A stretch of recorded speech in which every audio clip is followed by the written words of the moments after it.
Hey guys, welcome back to the Favor Estates channel. Sitting here with one of the top loan officers with Purpose Funding.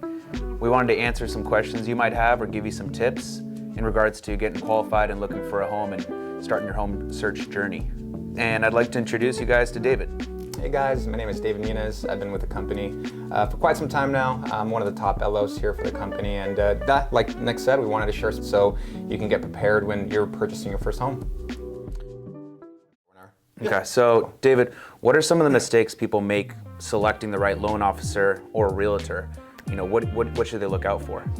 Yeah, it's going to come down to probably experience. A lot of those mistakes happen because the person is working with an inexperienced loan officer or agent, and so not asking the agent for references so that way they can look at the type of work that they're doing, the type of bids that they're putting out there, and the success rate of that.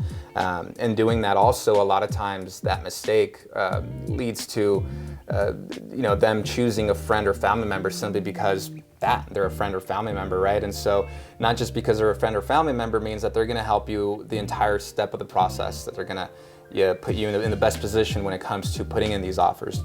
And that with that as well, a lot of the times maybe they're just a part-time realtor, right? They're not fully invested into the business. And so like I mentioned earlier, they probably just got in the business a year or two ago when the market started going the way it is.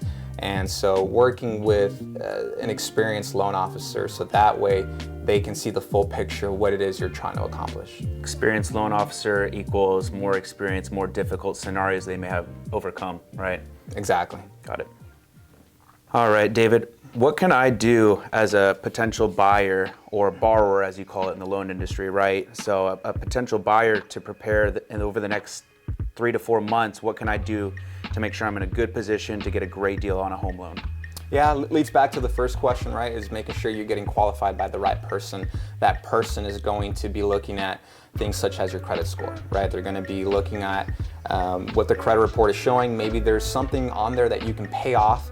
It may only be a couple $100s that you can reduce the balance on that, and it may raise your score a couple points, and it'll get you into a position where you, as a borrower, you qualify for something more. Better rate, right? And so they're going to be looking at the assets, right? They're going to be looking at the financing. They're going to help you just be positioned for that opportune time. They're going to be sending you listings. They're going to be taking you to homes and asking you really questions that pertain to you, the borrower, what you like, what you want, where you want to live.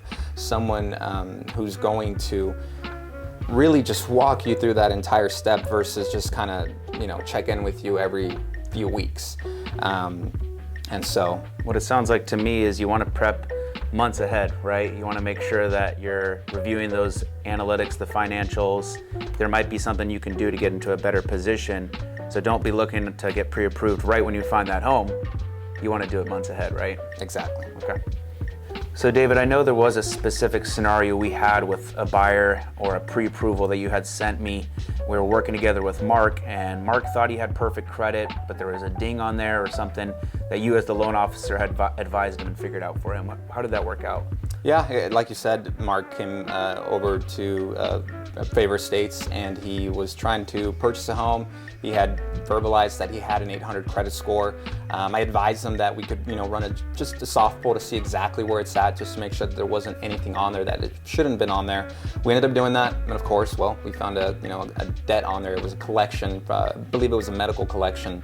He was unaware because the address was, or rather it was being sent to the wrong address, and so he was not aware that that was even on his credit. So good thing we caught it ahead. It was 3 months ahead, and so what we ended up doing is we ended up getting it removed from his credit report. We submitted what's called a rapid rescore to the bureaus. They removed that, and then now we got his score closer to 800 where he initially thought he was. Okay. So it's important to make sure that you know exactly where your score is, because you don't want to wait a month into looking for the dream home, and then you're kind of stuck. Right.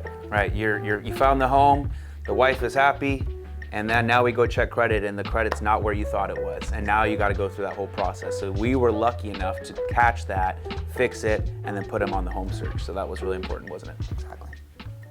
All right, guys. Well, thank you for coming back to our channel. We hope you got a couple good nuggets of information from us. Thank you, David, for joining us. As a recap, make sure you're working with an experienced loan officer, and also prepare way ahead of time, during your home search. David, thank you so much for being with us. Absolutely. Thank you for having me. It was a pleasure, and hopefully we can continue to add more value to people's search of homes.